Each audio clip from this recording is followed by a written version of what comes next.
mau, ya. Jangan karena kayanya. Rasulullah sama sekali tidak melihat karena kayanya.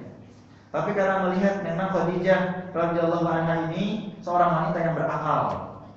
Seorang wanita yang memiliki kepribadian begitu.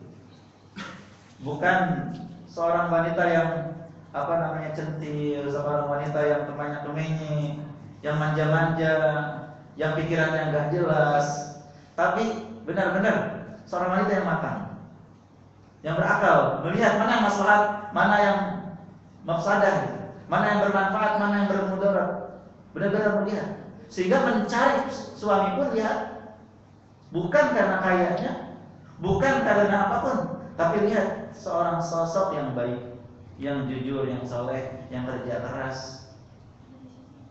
Ini hikmah Bapak Ibu. Allah SWT akan mempertemukan yang baik dengan yang baik, yang buruk dengan yang buruk. Secara umum demikian. Ya karena al-arwahu junudun mujannadah, kata Rasulullah. Ya, ruh itu seperti sekelompok pasukan.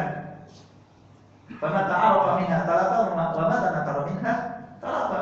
Ya kalau seide, sevisi, ya mereka akan mendekat dan saling mengenal.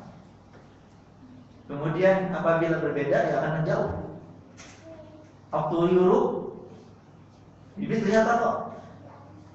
Burung-burung itu ya akan berkumpul dengan yang sejenisnya. Pernah lihat Bapak Ibu merpati?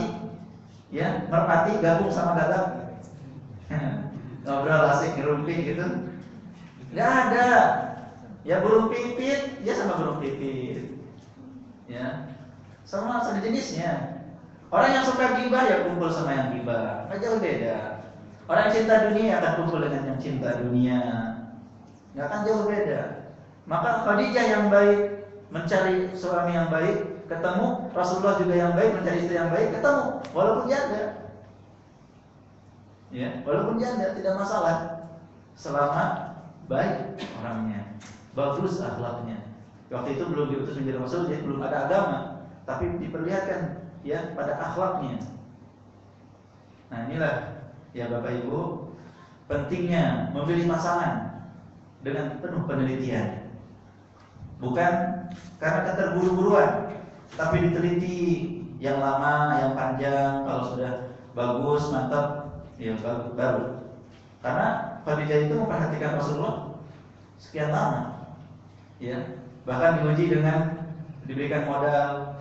Rasulullah juga mengenal majikannya juga lama, ya. Maka mereka pun akhirnya melangsungkan pernikahan. Menikah belum jadi Nabi dan Rasul. Kehidupan pun ya berjalan dengan baik. Melahirkan anak-anak, semua anak dari Khadijah kecuali Ibrahim. Ya, Ibrahim itu dari Maria. Ya, Maria Nuqibtiyah. Yang lainnya dari Khadijah. Dan beliau monogami. Apa itu monogami? Beristri satu selama bersama Khadijah. Berapa tahun?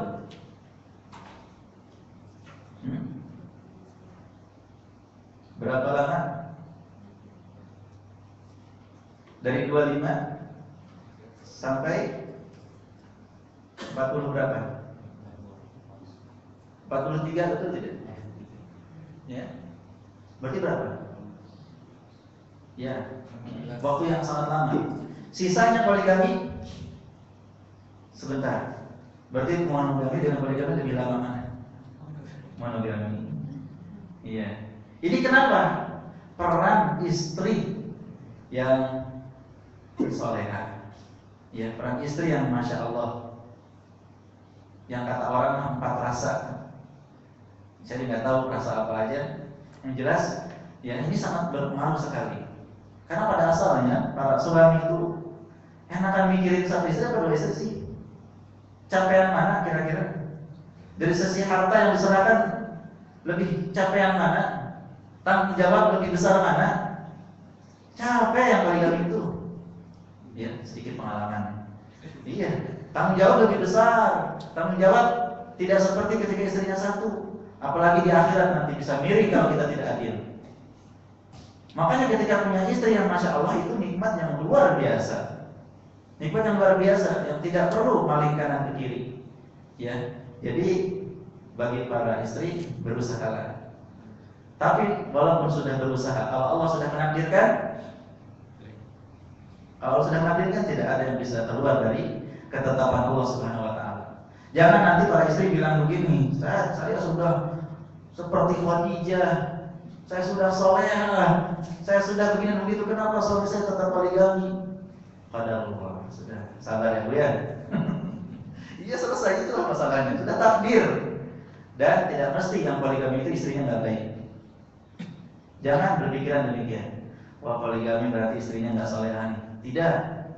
Betapa banyak istrinya yang jelek, yang tidak solehah, menjengkelkan, menyebalkan, tapi suami nggak poligami. Kenapa? Ya, suaminya nggak poligami kenapa? Padahal istrinya jahat. Ya belum ditakdirkan.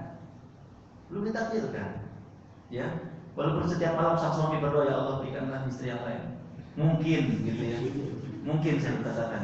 Tetapi kalau belum ditakdirkan, jadi maksud saya di sini adalah satu sisi seorang wanita menjadi istri yang baik seperti Khadijah. Ya, itu adalah di antara sebab sang suami benar-benar nyaman dan tidak pernah berpikir kemanapun.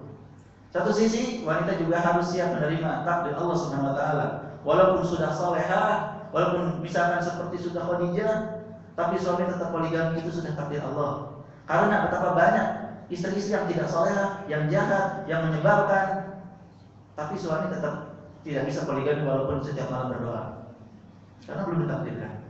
Ya sama begitu. Baik, kembali ke ini, kepada Rasulullah SAW.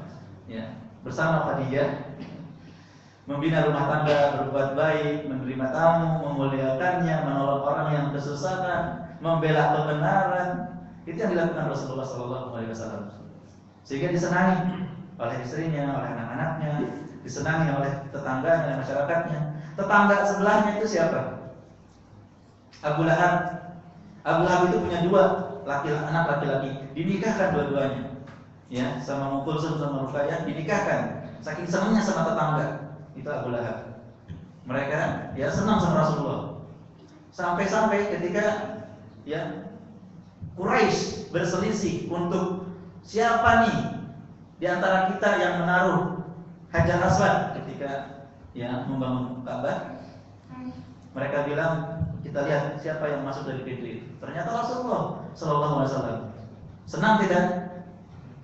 Senang tidak? Senang. Kalau ini mah kita ridho, ini orangnya baik, ini orangnya jujur, ini mah nggak pernah berbuat zalim. Ya, masya Allah, Rasulullah itu Bapak Ibu. Jadi jangan bilang akan Rasulullah mah wajar Nabi, wajar Rasul. Tidak, beliau waktu itu belum jadi Nabi dan Rasul. Beliau sama seperti kita. Ya, ada syahwatnya. Ya, makanya beliau nikah. Kalau nggak ada syahwat, maka nikah. Sama seperti kita. Ya, tapi beliau menikah akhlak itu. Sehingga dikenal sebagai Al-Amin. Ya, sebagai Al-Amin. Hingga akhirnya beliau mendekati usia 40 tahun. Beliau memperhatikan kaumnya, kok begini amat gitu ya. Ibadah haji jauh dari ajaran. Karena bagaimanapun sisa-sisa ajaran Nabi Ibrahim AS itu masih ada. Ya, ibadah haji kok telanjang, kok tepuk tangan dan bergoyang dan bernyanyi-nyanyi di Masjidil Haram. Begitu. Kemudian kok patung-patung banyak sekali yang disembah selain Allah. Rasulullah demikian juga sahabat Abu Bakar nggak pernah menyembah berhala. Karena orang-orang musyrik itu sadar bahwasanya satu-satunya pencipta penguasa itu Allah. Walin sa'altahum man khalaqahum la yaqulunna Allah. Jika engkau bertanya kepada mereka orang-orang Quraisy, siapa yang menciptakan? Mereka menjawab Allah.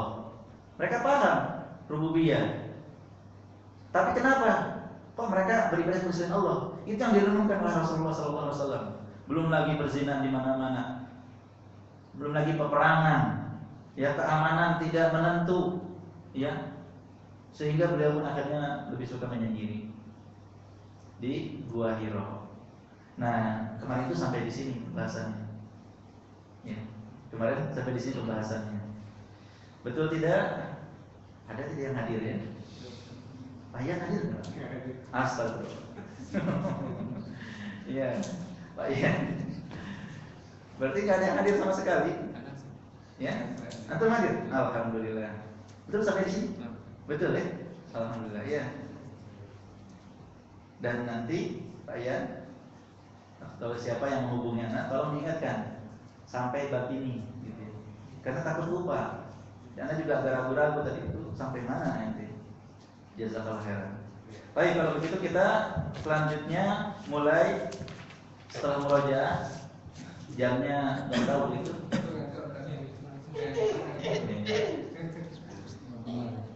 Kasihan khatib Jumat, Pak. Iya.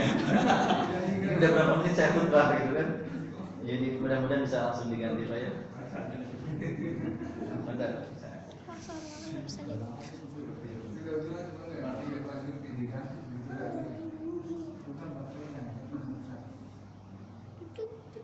Ya.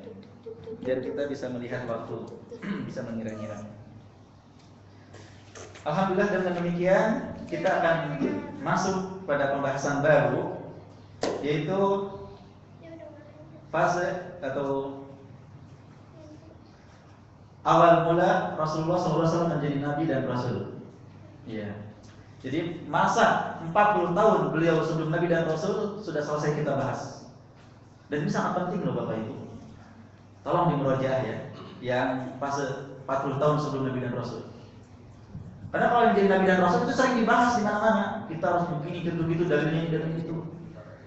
Ya, tapi Rasulullah itu kan sebelum jadi Nabi dan Rasul jadi apa? Jadi apa?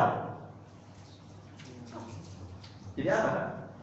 Jadi anak yatim, jadi remaja yang pengen gaul juga, jadi pemuda yang punya syahwat juga, jadi suami, jadi ayah, jadi anggota masyarakat.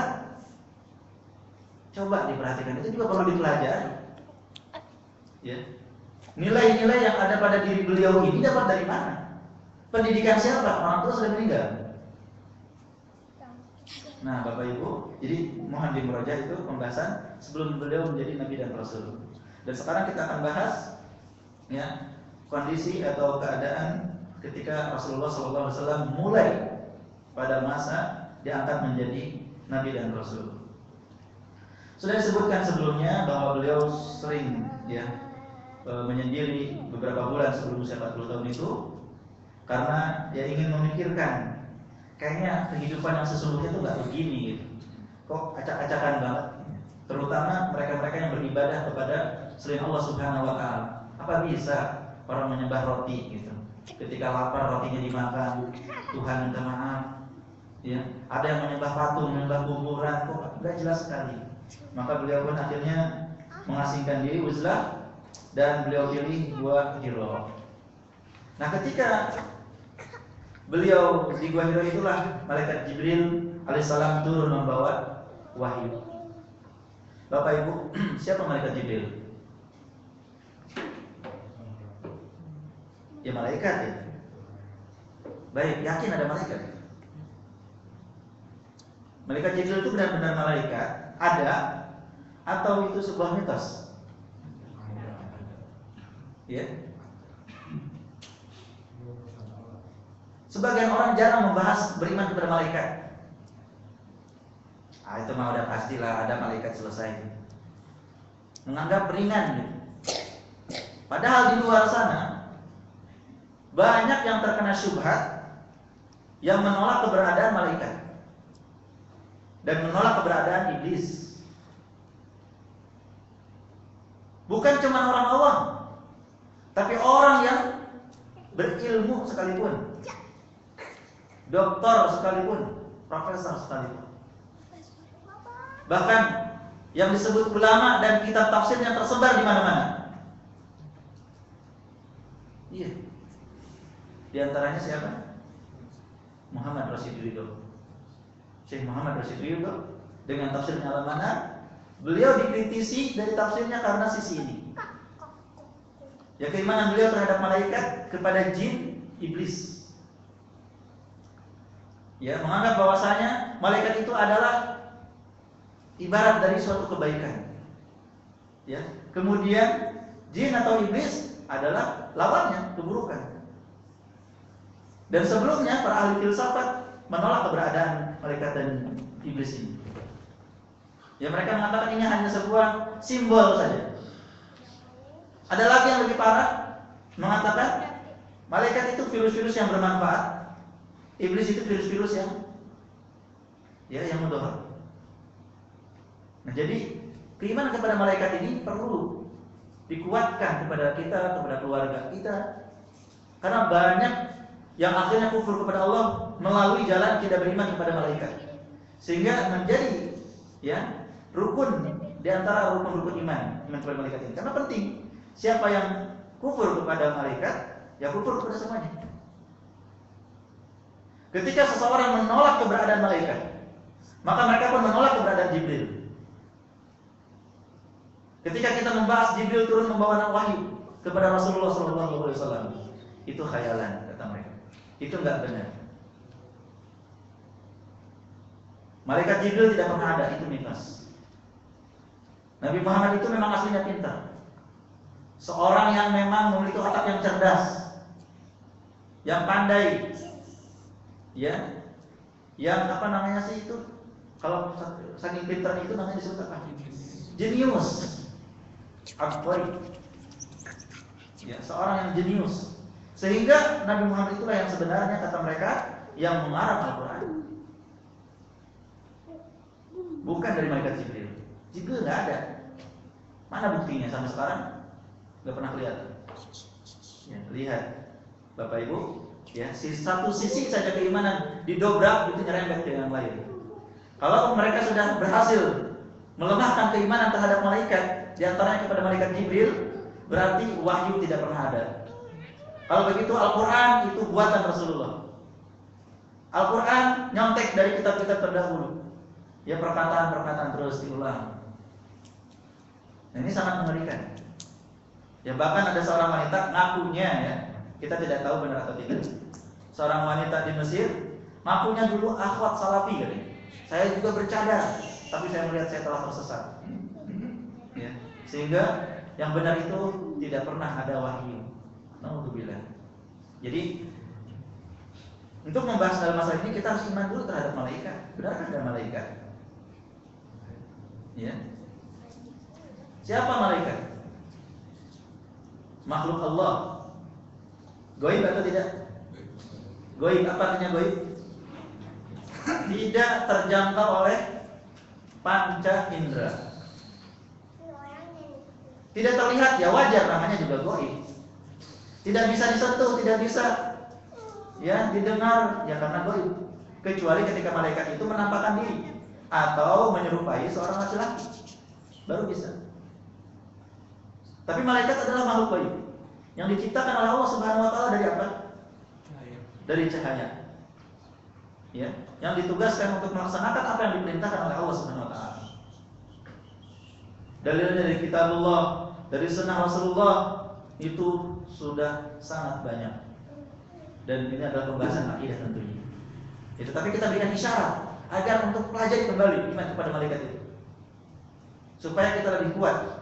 Sehingga nanti ketika kita membahas ada malaikat Jibril turun membawa wahyu, itu bukan cuma dongeng, khayalan, mitos, bahkan jangan-jangan Rasulullah itu mimpi. Nah, jadi kita yakin betul-betul bahwa malaikat itu benar-benar ada, dan di antara malaikat itu ada yang ditugaskan oleh Allah SWT untuk menyampaikan wahyu, yaitu malaikat Jibril. Berkata Aisyah radhiyallahu anha menuturkan tentang permulaan turunnya wahyu, dan ini sangat baik untuk kita dengarkan.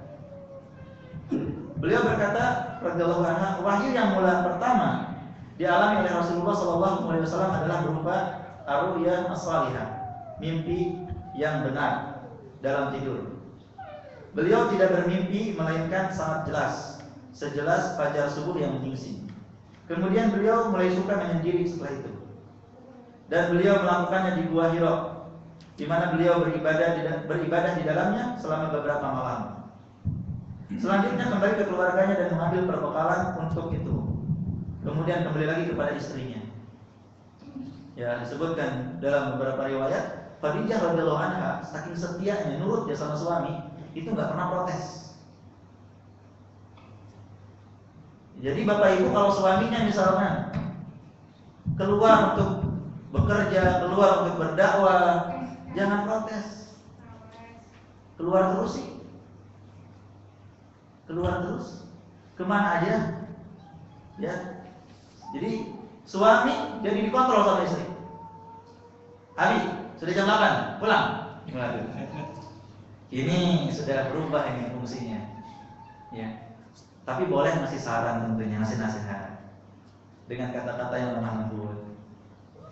Suamiku sayang, enggak lelah, ditunggu di rumah istirahat ya. Itu kasur sudah nunggu. Nah, kalau gitu kan suami enak diingatkan seperti itu, bukan dengan marahan, cacian, makian. Bi, ente udah punya istri ya? Waduh, ente nggak lajang lagi, misalnya. Ya karena ada teman cerita seperti itu, dimonitor oleh istrinya. Ini saking cinta, apa saking apa saya nggak paham. Yang jelas Khadijah ini sangat tulus. Suaminya berbuat apa didukung. Ya, nganter makanan ke Gua Hiro. Jaraknya itu sangat jauh Bapak Ibu. Mendaki. Ini wanita demi suaminya. Dan gak jelas untuk apa sih gitu. Suaminya itu ya bismillah lah. Bismillah aja lah. Suaminya untuk berbuat baik, karena suaminya juga baik. Didukung. Ya mungkin ada perasaan-perasaan untuk apa sih tujuannya, tapi tidak menyinggung perasaan sang suami. Ya Rasulullah pun kembali ke keluarganya, mengambil perbekalan, kembali lagi. Kemudian kembali lagi kepada istrinya Khadijah dan mengambil perbekalan yang sama. Sehingga hingga akhirnya pada suatu hari datanglah kebenaran kepadanya saat beliau berada di Gua Hiro. Seorang malaikat datang menghampiri, yang malaikat Jibril sembari berkata, "Iqra, bacalah." Kemudian Rasulullah menjawab, "Ma'ana biqari, aku tidak bisa membaca." Kemudian beliau bertutur lagi. Kemudian dia memegang dan merengkuhku, artinya memegang dengan sangat kuat hingga aku kehabisan tenaga untuk melepaskannya. Nyerah gitu. Aduh, nggak bisa. Ya. Lalu setelah itu melepaskanku, sembari berkata, "Bacalah." Aku tetap membaca, aku tidak bisa membaca. Lalu untuk kedua kalinya dia memegang dan merengkuhku hingga aku kehabisan tenaga. Kemudian melepaskanku seraya berkata, "Bacalah." Aku tetap menjawab, aku tidak bisa membaca. Kemudian dia melakukan hal yang sama untuk ketiga kalinya, sembari berkata, "Iqra bismi rabbikal ladzi khalaq. Khalaqal insana min 'alaq. Iqra wa rabbukal akram. Alladzi 'allama bil qalam. 'allamal insana ma lam ya'lam." Di sini ada beberapa pelajaran Bapak Ibu. Ya. Yang pertama, malaikat Jibril dalam hadis ini meminta Rasulullah SAW untuk membaca. Malaikat Jibril tahu tidak Rasulullah tidak bisa membaca? Tentu tahu. Ya, dengan izin Allah Subhanahu wa taala. Tetapi tetap diperintahkan. Hingga udah berkali-kali pun tetap diperintahkan baca. Ya. Ini merupakan dorongan motivasi bagi kita untuk membaca. Kemudian yang kedua, Rasulullah tidak bisa baca. Bukan sebagai alasan kita kalau gitu kita juga nggak usah baca. Karena Rasulullah tetap diperintahkan untuk membaca walaupun beliau bilang tidak bisa baca. Bahkan sudah 3 kali tetap dibacakan oleh malaikat Jibril. Sehingga di sini faedah yang sangat penting. Bagi kita membaca itu keutamaan.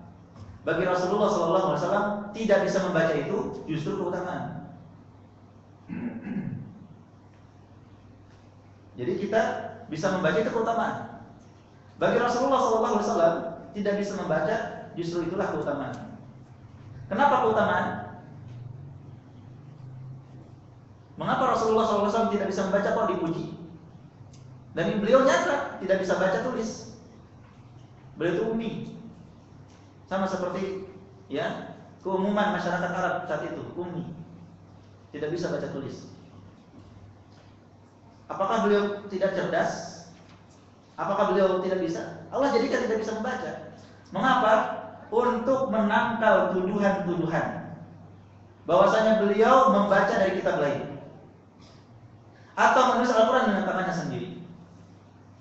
Dengan keadaan beliau, kondisi beliau yang ummi, maka justru terjagalah dari tuduhan itu yang mengatakan Rasulullah cerdas sehingga bisa menulis Al-Quran dengan tangannya sendiri. Beliau tidak bisa menulis. Beliau meniru, menukil dari kitab-kitab terdahulu, beliau tidak bisa baca. Dengan demikian dari mana Al-Quran? Dari Allah melalui malaikat Jibril. Ya, diperintahkan oleh malaikat Jibril untuk membaca, untuk mengikuti. Dan karena Rasulullah tidak bisa mencatat, beliau itu sangat semangat Bapak Ibu untuk mengikuti. Untuk mengikuti apa yang diajarkan oleh malaikat Jibril. Sehingga beliau pun menggerakkan bibirnya mengikuti apa yang dibacakan malaikat Jibril. Ditegur oleh Allah Subhanahu wa taala, "La tuharrik bihi lisanaka lita'jala bihi." Jangan kau gerakan lisanmu untuk bersegera bisa menghafal atau menjaga Al-Quran tersebut. Inna alaina jam'ahu wa Qur'ana. Karena tugas kami kan untuk mengumpulkan pada dirimu dan membacakannya. Ya. La tuharrik bihi lisanaka lita'jala bihi, inna alaina jam'ahu wa Qur'ana, fa idza qara'nahu fattabi' Qur'ana. Kalau kami sudah baca, ikuti. Ya, tsumma inna alaina bayana. Setelah itu kami yang bertanggung jawab untuk menjelaskannya pada dirimu. Jadi Rasulullah SAW menyadari tidak bisa catat, tidak bisa menulis. Beliau, malaikat Jibril masih baca, beliau sudah ikut-ikutan. Namun akhirnya tegur, tidak perlu, dengarkan saja. Kalau sudah selesai, baru baca. Karena kami yang menanggung, engkau bisa menghafalnya, bisa mengumpulkannya, dan memahami Al-Quran tersebut. Allah Subhanahu wa ta'ala. Ya, jadi bagi Rasulullah tidak bisa baca tulis itu keutamaan. Kemudian pelajaran yang bisa kita ambil juga dari kejadian ini adalah bahwa ayat-ayat yang pertama kali turun, khususnya di sini dalam Al-Quran ini, ayat yang pertama turun adalah surat Al-Alaq ayat 1-5. Ini secara mutlak. Ya, secara mutlak inilah ayat yang pertama kali turun. Allah Subhanahu wa taala memerintahkan Rasulullah dan kita sebagai umat yang masuk di dalamnya untuk yang membaca dengan nama Rabb kita, Allah Subhanahu wa taala yang menciptakan. Ini tanbih, peringatan bagi kita semua, ya, bahwasanya kita melakukan segala sesuatu hanya untuk Allah dengan menyebut nama Allah Subhanahu wa taala. Supaya kita ikhlas, ya, atas nama Allah Subhanahu wa taala. Dan kita mengingat bahwasanya Allah lah yang telah menciptakan kita dan menciptakan alam semesta kita, alam semesta ini. Allahu khaliqu kulli syai'. Allah pencipta segala sesuatu. Kemudian Allah Subhanahu wa taala menyebutkan di sini khalaqal insana min 'alaq. Dia telah menciptakan manusia dari segumpal darah.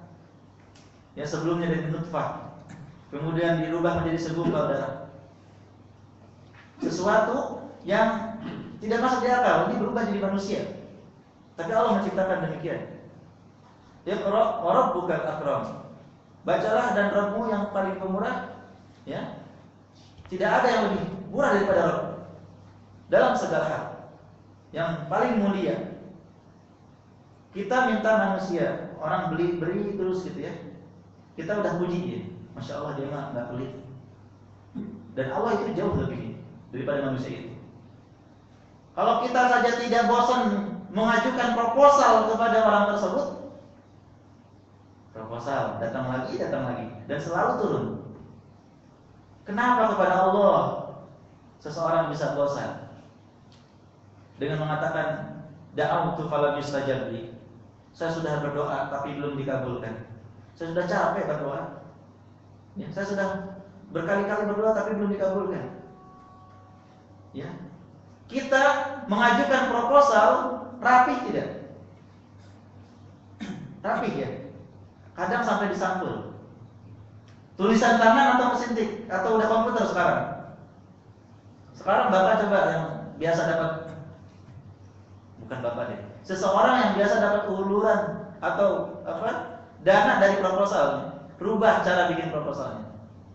Kertasnya yang jelek, tulisan tangan, nulisnya to the point. Pak, bagi duit dong. Buat bangun masjid. Misalnya. Nggak mungkin. Bisa turun nggak nih? Yang baca proposal bingung nih. Ini serius apa enggak nih? Serius tidak? Kalau serius minimal, ya mana ini juru ketiknya ini? Mana ini yang mengajukannya ini? Ini manusia ya. Ketika mengajukan proposal juga lihat caranya bagaimana, ya. Adab-adabnya. Orang kepada manusia pakai adab, kenapa kepada Allah tidak pakai adab? Dan kenapa nggak sabar?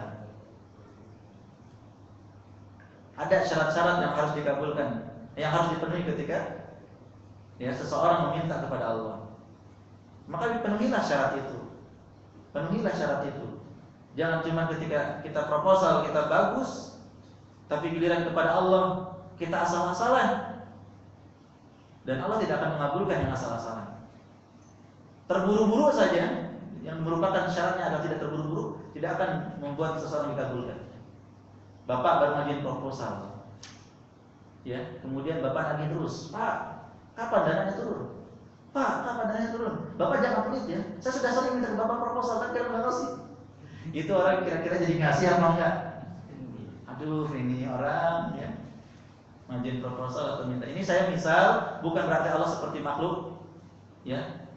Kalau kepada manusia kita mencoba untuk beradab, gitu ya, maka kepada Allah min babil aula. Lebih utama kita untuk memiliki adab kepada Allah Subhanahu wa taala. Maka Allah itu adalah akram, yang paling mulia, yang paling pemurah. Alladzi 'allama bil qalam, yang mengajarkan manusia dengan perantaraan qalam. 'Allamal insana ma lam ya'lam, mengajarkan kepada manusia apa yang tidak diketahui. Kita dilahirkan dalam kondisi bodoh, tidak tahu apa-apa. Kemudian Allah mengajarkan kita. Ya. Kita harusnya bersyukur, bisa paham, bisa ngerti. Ya banyak hal Allah yang mengajarkan kita. Kalau Allah tidak mengajarkan kita, kita tetap jadi bodoh. Nah, di sini Bapak Ibu yang semoga dirahmati dan dimuliakan Allah, tentu banyak sekali pelajaran. Setelah Rasulullah mendapatkan wahyu yang pertama ini, Rasulullah ketakutan. Ya. Dan hafal langsung. Namun beliau takut. Hingga akhirnya beliau menemui siapa? Di sini sudah nikah semua kan, Pak? Sudah ya. Bapak kalau lagi galau curhatnya sama siapa? Ke istri kan? Begitulah fungsi istri. Ya. Tempat menerima curahan hati sang suami. Jadi istri kalau suami itu lagi curhat, sabarlah sebentar. Jangan malah bilang syukurin. Jangan malah bilang rasain. Ya. Tapi sabar, dengarkan, diperhatikan, dipahami apa yang dibutuhkan oleh suami. Sehingga si suami itu benar-benar dekat sama istrinya. Demikian juga si istri, tempat curhatnya si suami. Maka suami juga sama ya, saling. Nah di sini Rasulullah SAW curhat. Ya mengatakan selimut aku. Setelah ada hilang, beliau bertanya, ada apa denganku ini? Ya. Walaupun di zaman dulu belum ada WhatsApp atau Facebook, nggak curhat ke orang lain, kan bisa aja di pinggir jalan gitu. Saya tadi begini dan begitu, enggak. Ini malah langsung ke istrinya. Ada apa denganku? Ya kemudian menuturkan kisahnya kepada Khadijah dan mengatakan, aku amat khawatir terhadap diriku, ketakutan. Perhatikan istri yang salehah. Apa kata istri yang salehah? Sekali-kali tidak akan demikian. Tidak akan menimpa kepadamu apa yang kau khawatirkan itu. Begitu. Jangan takut, jangan khawatir. Engkau tidak mungkin tertimpa keburukan. Demi Allah, Dia tidak akan menghinakanmu selamanya.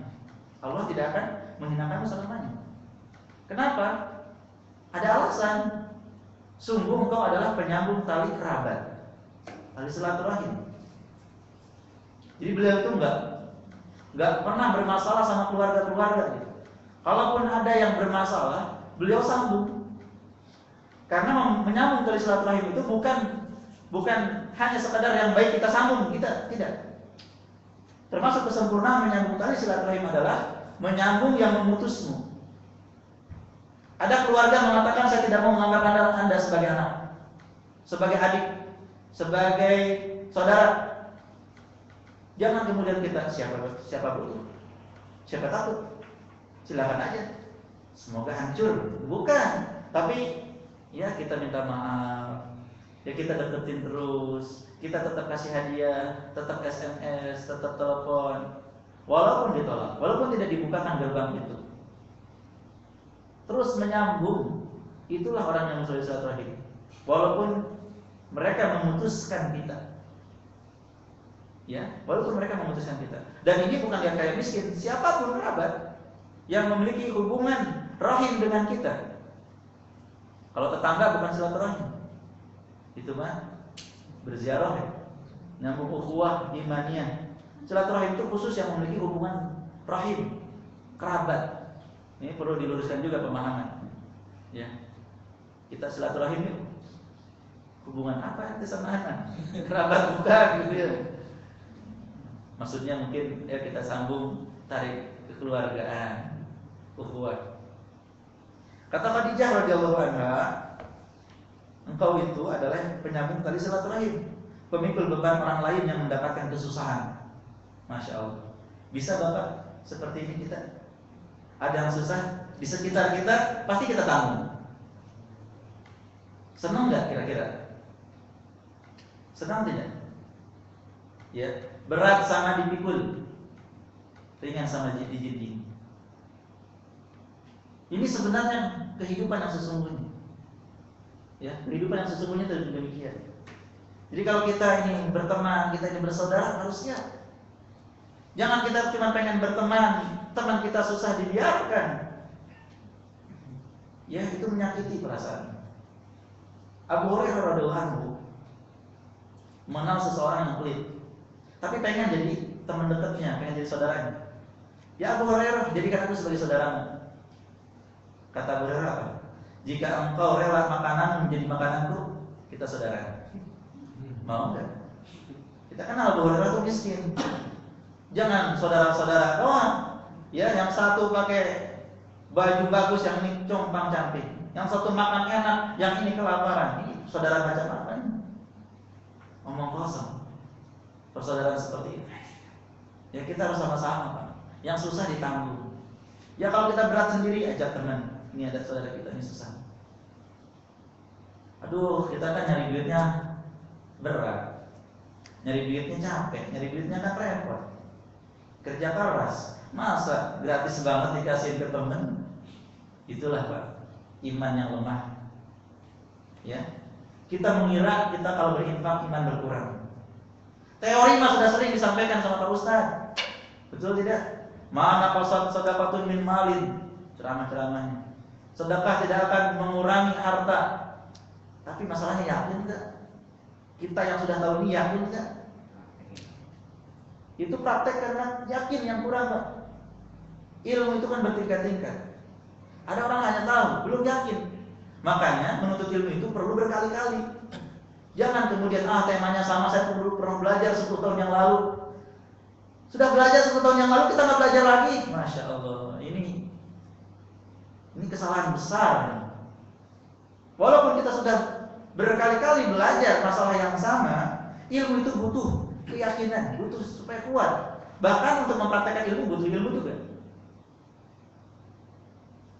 Kalau Bapak Ibu lihat tema-tema yang disajikan oleh para duat, para dai, para penceramah, itu kan gak jauh beda. Itu juga. Betul tidak? Sama? Ya, jangan kita mengatakan cuma bosan saja. Jangan kita mengatakan saya sudah menguasai. Jangan kita mengatakan saya nggak perlu. Jangan. Karena kita butuh tadzkir, kita butuh diingatkan supaya lebih kuat, kokoh. Nah Rasulullah itu menanggung orang-orang yang susah. Siap nggak kita seperti itu? Siap nggak? Berusaha ya. Berusaha. Jangan khawatir, Allah yang menanggung rezeki. Tidak akan berkurang harta seseorang karena sedekah. Ya. Kemudian kita ingat dulu ketika kita masih miskin. Pernah miskin? Ya, kita nggak punya apa-apa dulu. Dilahirkan bawa pampers saja enggak? Aneh kalau ada yang dilahirkan pampers. Pampers dari mana ini? Kita nggak punya apa-apa. Ya, kita nggak punya apa-apa. Gak tahu apa-apa, nggak punya apa-apa. Allah berikan. Coba kita ingat masa-masa sulit kita. Ya, kadang orang kan lupa diri. Dulu ketika susah, ya begini. Ketika sudah dapat kelebihan lupa masa lalunya. Sehingga ketika lihat teman yang dulunya susah seperti dia, mengatakan saya banyak kebutuhan. Bapak Ibu masih ingat 3 orang yang diuji oleh Allah? Yang satu kulitnya belang, yang satu kepalanya botak, yang satu buta. Diberikan nikmat oleh Allah, disembuhkan, diberikan rezeki yang halal. Ya. 2 orang kufur nikmat. Yang satu yang bersyukur pada Allah. Yang bahwasanya ingat dulu juga saya seperti ini gitu. Punya rumah dulu saya juga ngontrak. Sekarang sudah punya kontrakan, ada orang nggak bisa bayar kontrakan, masa diusir? Ya, dulu saya juga pernah ngontrak. Sekarang saya punya kontrakan, alhamdulillah. Kalau gitu ya Bapak berusaha aja deh Pak. Nanti kalau Allah mudahkan baru boleh bayar kontrakan. Apakah kita kerugian itu? Hanya berkurang 1 pintu 500.000 misalnya. 1 pintunya 500.000. Nggak bayar dia, kita jadi mati.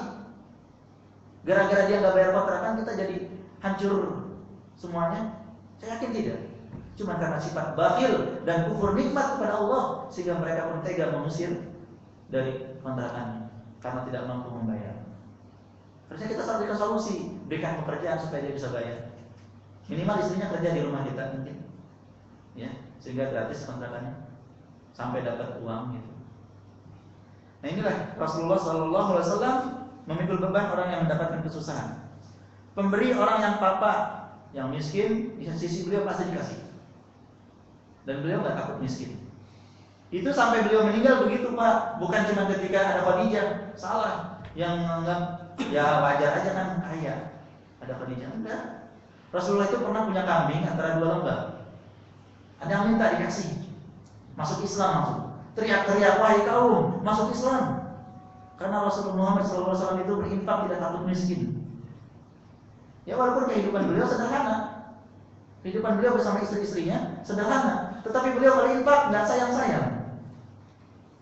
Ada yang minta makan, dibawa ke istri yang satu. Ditanya cuma ada air. Yang kedua nggak ada lagi, yang ketiga nggak ada lagi. Seperti itu. Nggak membiarkan. Sekarang ada orang minta-minta, coba. Pak minta Pak untuk makan. Dikasih nggak? Sama Bapak dikasih nggak? Enak aja kerja. Mungkin sebagian orang gitu. Bisa jadi dia memang kelaparan.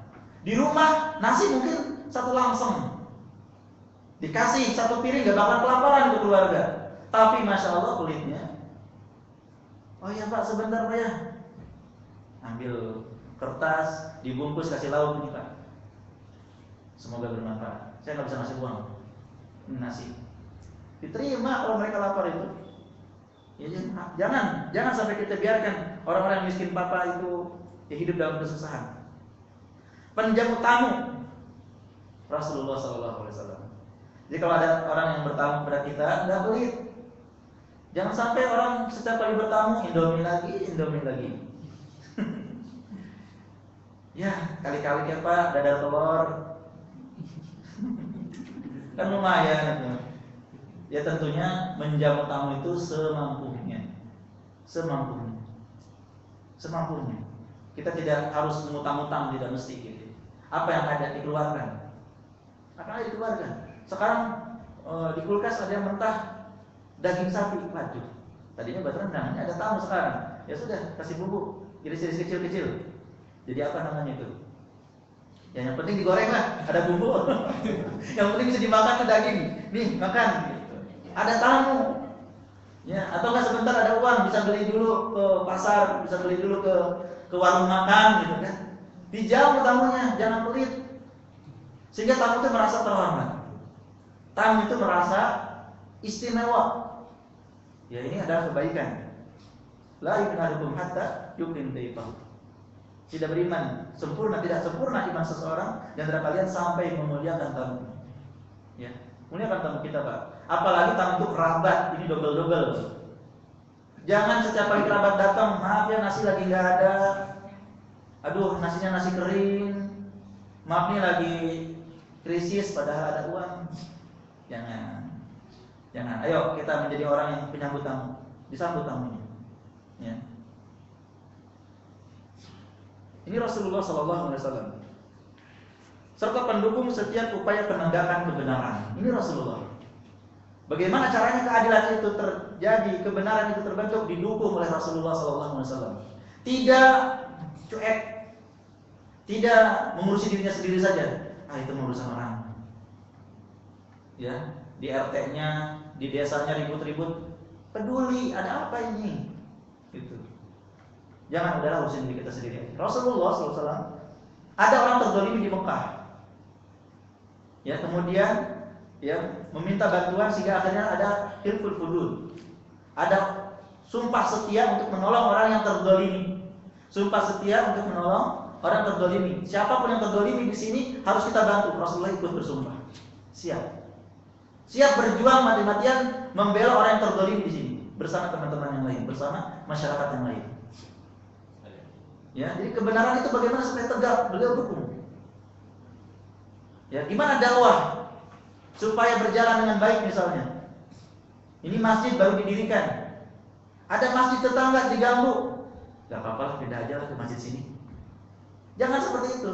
Tapi gimana supaya masjid tetangga juga tetap berjalan? Kita bantu penegakan di sana.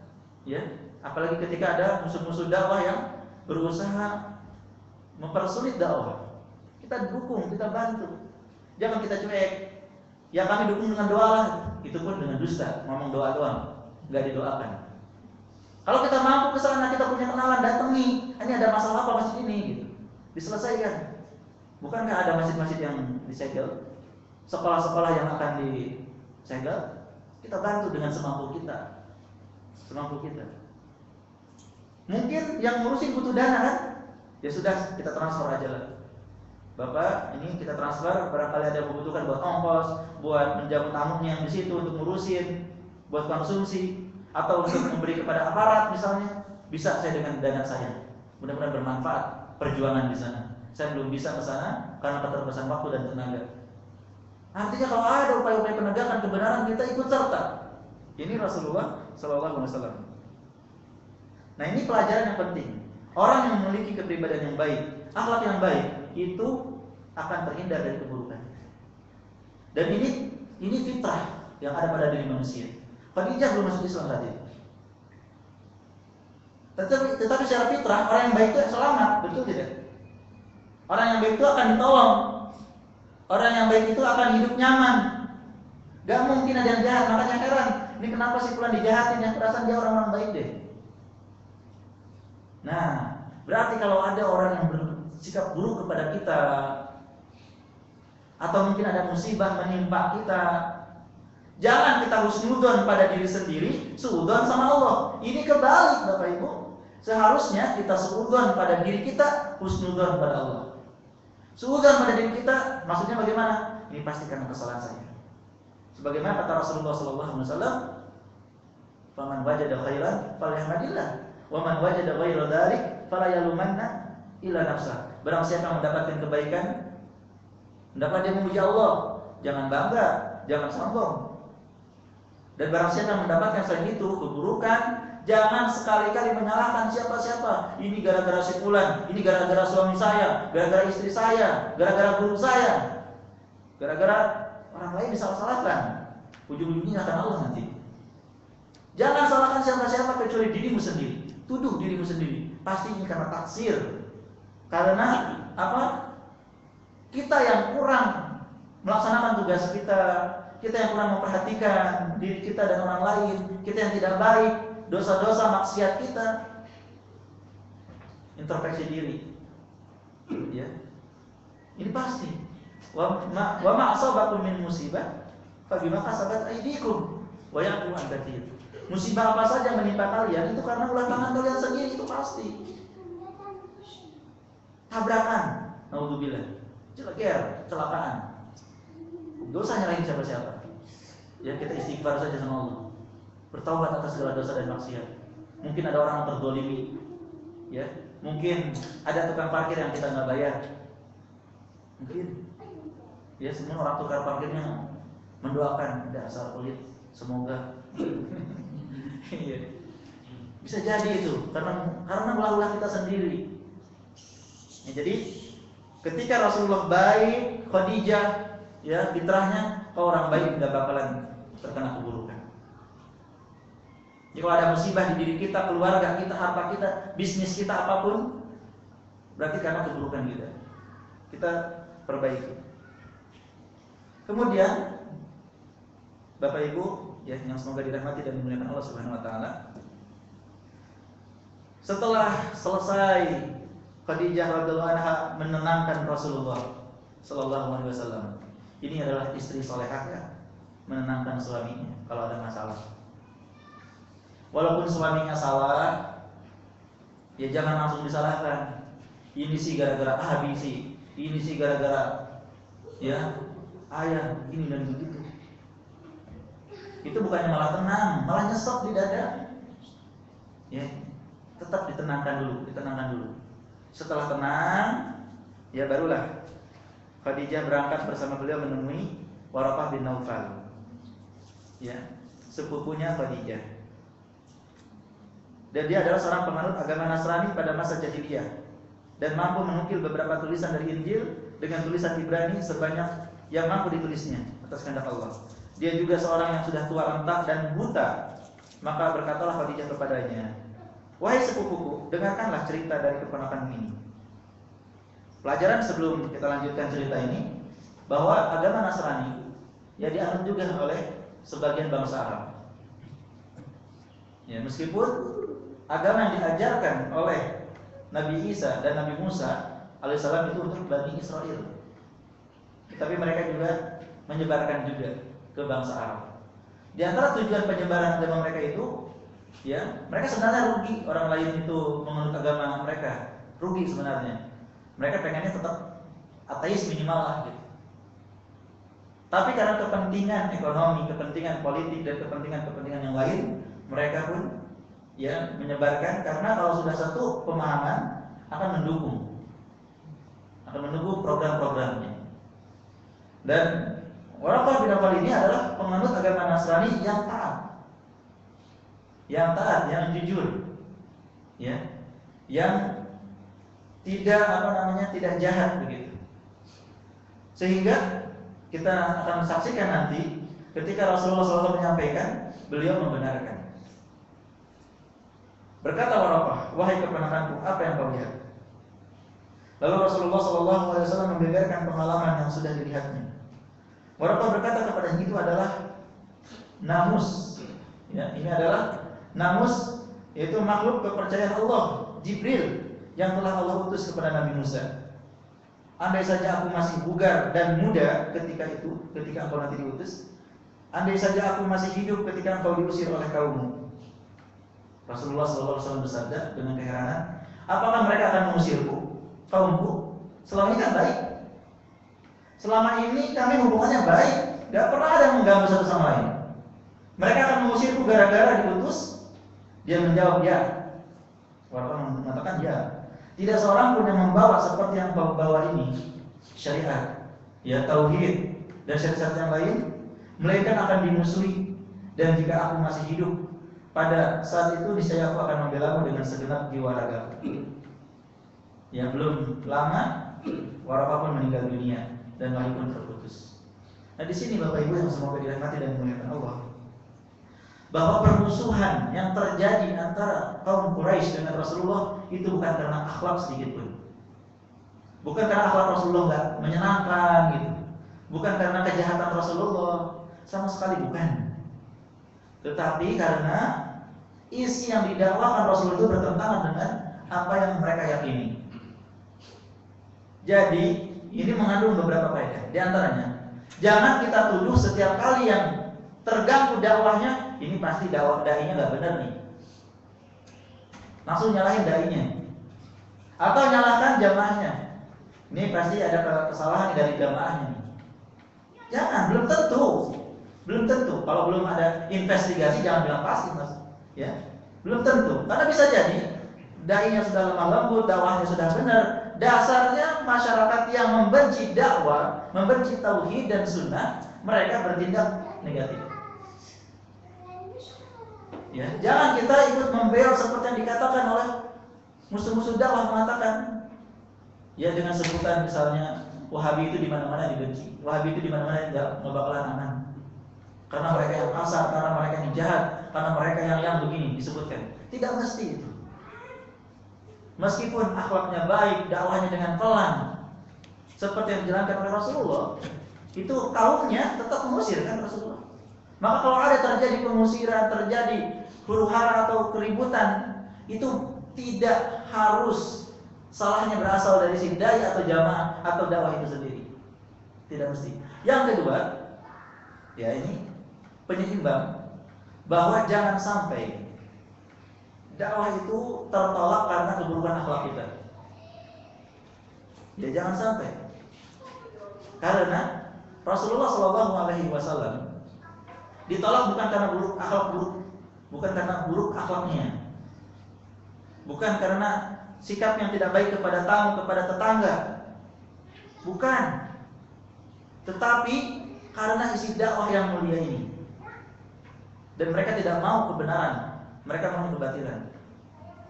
Maka kita yang mendakwahkan Islam ini jangan kotori dakwah dengan sikap-sikap yang buruk, yang negatif. Enggak menyapa kalau lewat, ya, padahal tetangga. Enggak kenal, padahal tetangga.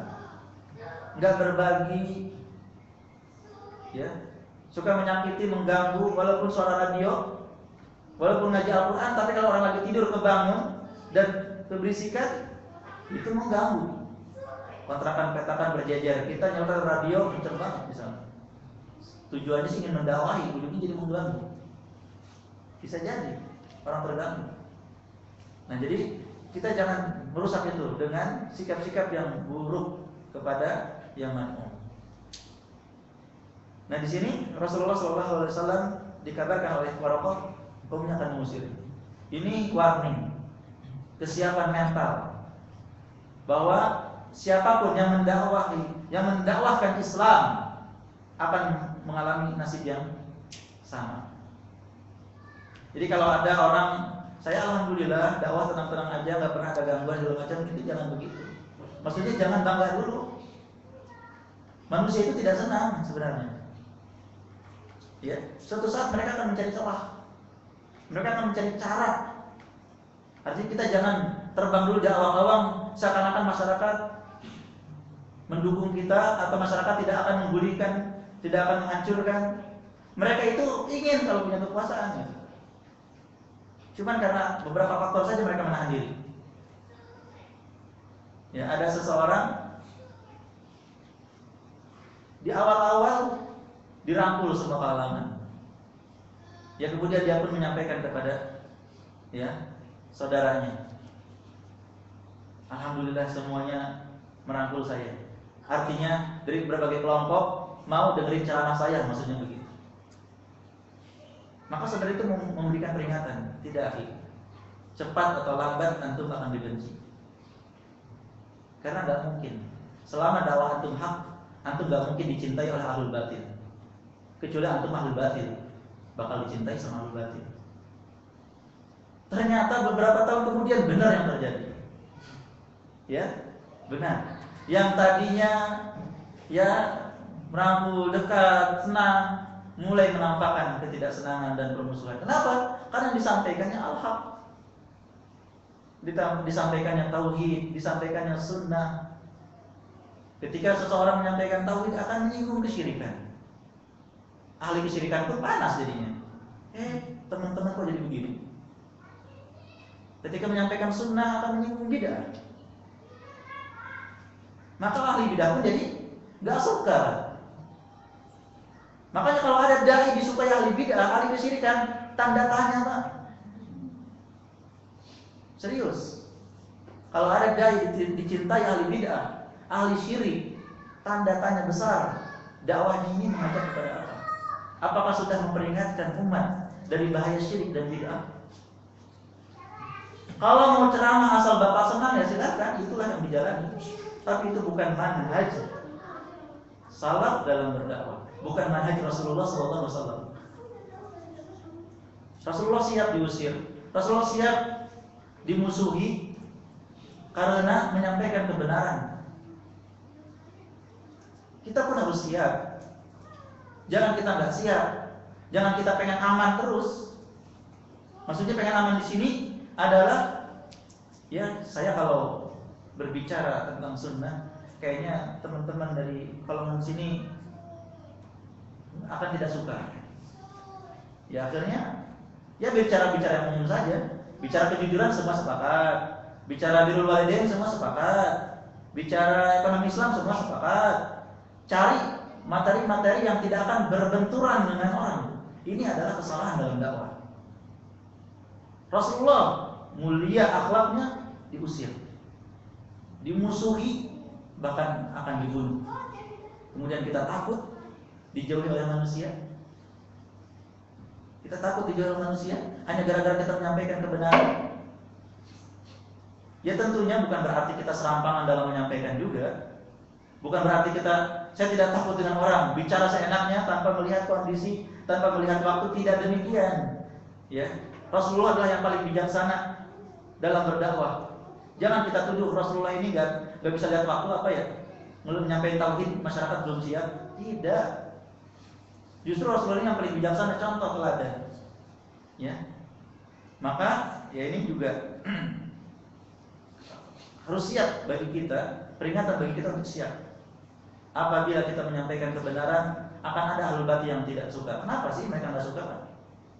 Kenapa ahlul batil itu kok merasa kebakaran jenggot gitu kalau ada kebenaran disampaikan?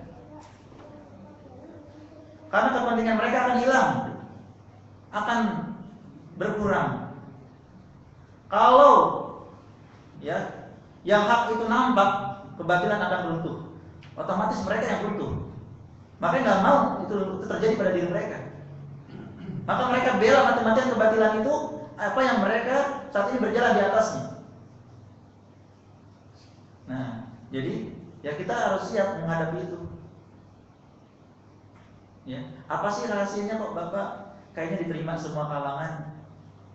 Gampang. Hindari hal-hal yang sensitif, hal-hal yang berlawanan dengan keyakinan mereka. Jangan ganggu, jangan utak-atik hal-hal yang mereka yakini. Insya Allah. Tapi apakah itu dakwah Rasulullah? Tidak. Maka jadi dai jangan apa? Jangan membuat yang penting jamaah senang, yang penting manusia senang. Jadikan Allah senang, walaupun manusia tidak menyukainya, walaupun manusia tidak menyenanginya. Ya. Salah satu panitia misalkan dalam pengajian mewanti-wanti, tolong ya, jangan pernah berbicara tentang ini tentang itu. Mungkin awal-awal tidak diikuti, tapi kalau sudah bertahun-tahun dan sudah tegak hujah, dan kalau si dai tetap diam saja, maka akan hilang ilmu itu. Ya ketika seorang dai pun menyampaikan itu sudah bertahun-tahun, kemudian si panitia itu mengungkap, maaf Bapak tidak boleh ngisi lagi di sini. Harus siap. Jangan karena kita ingin mempertahankan ya di sini di situ, akhirnya kita pun ya nahan-nahan juga. Tidak demikian. Wallahu a'lam bishawab. Ini beberapa pelajaran yang bisa kita ambil dari ya kajian sirah Nabi sallallahu alaihi wasallam. Karena mempelajari sirah itu yang terpenting adalah teladan, keteladanan, pelajaran yang bisa kita praktekkan dalam kehidupan kita sehari-hari dalam berbagai hal. Wallahu a'lam bishawab. Semoga bermanfaat. Silakan jika ada pertanyaan dari Bapak Ibu sekalian sebelum kita tutup.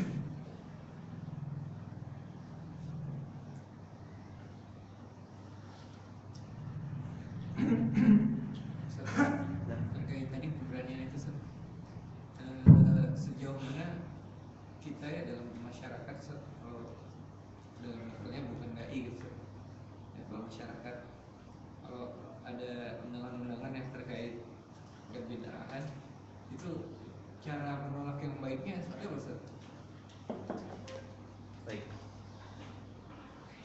Terima kasih Bapak atas pertanyaannya. Pertama perlu diluruskan dulu ya. Dai itu artinya yang menyuruh kepada kebaikan, menyuruh kepada Allah. Ya, jadi Bapak juga bisa jadi dai. Ya, bisa jadi dai selama Bapak menyuruh kepada kebaikan. Dan setiap orang harus menyuruh kepada kebaikan, harus menyuruh, mengajak kepada kebenaran, mengingatkan dari kebatilan. Bukan tugas para penceramah, bukan. Kita semua ini diluruskan. Apapun profesinya, pilot, dokter, kalau melihat kemungkaran dirubahlah sesuai dengan kemampuannya. Ajak kepada yang ma'ruf dan ya larang dari yang munkar. Baik. Adapun terkait dengan yang Bapak tanyakan, kita diundang, maka ya kita lihat kondisi ya. Jika ya belum siap mereka itu dijelaskan alasannya kemungkaran itu, maka cukup bagi kita mencari alasan yang lain. Mohon maaf, saya sedang ada acara, ya ada acara dulu sama keluarga jalan-jalan gitu kan. Bilang aja ada acara. Kalau dia nanya acara apa sih? Acara mulu. Ya begitulah, ada acara penting. Gitu. Ya mau tahu aja, mau tahu banget sih Pak. Hindari dengan cara yang baik. Sampai kita melihat orang itu siap kayaknya untuk menerima ilmu, maka baru kita sampaikan. Ya, mohon maaf ya. Ketika kita melihat akan menimbulkan manfaat dan tidak menimbulkan mudarat yang lebih besar. Karena dalam amar ma'ruf nahi munkar itu harus diperhatikan jangan sampai menimbulkan mudarat, mafsadah yang lebih besar daripada manfaat. Ya. Baru Bapak jelaskan, ya saya tidak hadir itu karena ini tidak disyariatkan dan saya takut ya bermaksiat kepada Allah dan menyelisihi bimbingan Rasulullah SAW begitu. Dilihat kondisi Pak. Nah, ya silakan. Rasulullah yang selalu berbagi. Iya. Ada mungkin ada beberapa pengalaman gitu ya. Kalau yang kita lihat dan yang kita dengar itu kan Rasulullah berikat pada seseorang kemudian putus gitu dia ya. Nah, ini ada di kehidupan kita sehari-hari ya. Ada sudah kita berikan kail, akhirnya bertahun Kail. Maksudnya kita kasih uang tapi kita berikan kerjaan, tapi bentar lagi habis itu kita berikan uang untuk apa namanya untuk kerja, tapi begitu lagi, jadi sudah berkali-kali selalu tetap begitu dan kecenderungannya tidak berkembang dan malas tidak gimana solusinya. Baik. Terima kasih Bapak. Dalam masalah mencari pekerjaan manusia itu ada dua. Ada yang pintar bekerja, ada yang tidak. Kalau sebutkan dalam Al-Quran surat Al-Baqarah itu, ya, bagaimana ayatnya? Juz 3, mohon maaf Pak, pinjam. Ya.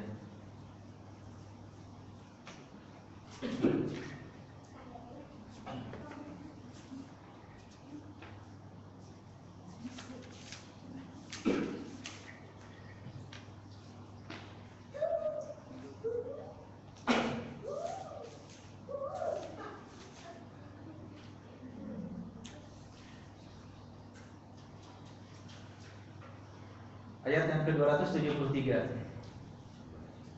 Allah Subhanahu wa taala berfirman, lil fuqara alladziina uhsiru fi sabilillah la yastati'una darban fil ard yahsabuhumul jahil aghniya min at-ta'affuf ta'rifuhum bisimahum la yas'aluna an-nasa ilhafa. Ya.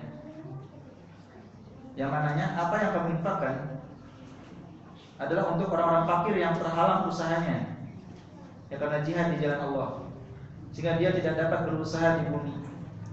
Salah satu tafsirnya adalah orang-orang yang memang kalau berusaha itu gagal terus. Ya, tafsir yang satu menyatakan bahwa mereka itu tidak bisa bekerja karena berjihad. Waktunya tersita untuk berjihad. Ya, sehingga mereka jadi fakir, jadi miskin. Sama dalam hal ini seseorang yang karena sibuk menuntut ilmu dan sibuk berdakwah sehingga kondisinya menjadi miskin. Yang termasuk dia, ya. Dan orang-orang mengira dia adalah orang yang kaya. Orang mengira dia orang yang kaya, padahal dia fakir. Mereka menjaga diri dari meminta-minta, nggak pernah mereka minta-minta itu. Yang kau mengenal mereka dari ciri-cirinya, tidak meminta secara paksa kepada orang lain. Ya, tidak memaksa. Nah, jadi dari salah satu penafsirannya adalah mereka juga adalah orang-orang yang memang tidak piawai mengolah harta. Ya, tidak piawai. Maka mereka ini sudah berusaha keras, sudah tidak malas, banting tulang, tapi tetap qadarullah gagal terus gitu. Dan mereka tidak pernah minta. Jadi mereka berusaha, ini orang fakir dan perlu dibantu. Jadi orang yang miskin itu orang yang pertama memang dia minta-minta. Yang kedua dia butuh tapi dia tidak minta. Dan yang bekerja, ada yang pintar bekerja, ada yang tidak pandai bekerja. Nah, bagaimana sikap kita terhadap kasus Bapak yang ditanyakan tadi? Maka orang tersebut butuh pelatihan. Ya, selain dibantu dengan dana, tadi Bapak sudah lakukan. Tadi Bapak langsung buat pekerjaan gitu ya. Berikan pelatihan. Pelatihan itu kan nggak cuma langsung praktek jualan atau praktek buka apa gitu, tetapi mental dulu. Pelatihan mental. Jangan kata mental ya. Pelatihan.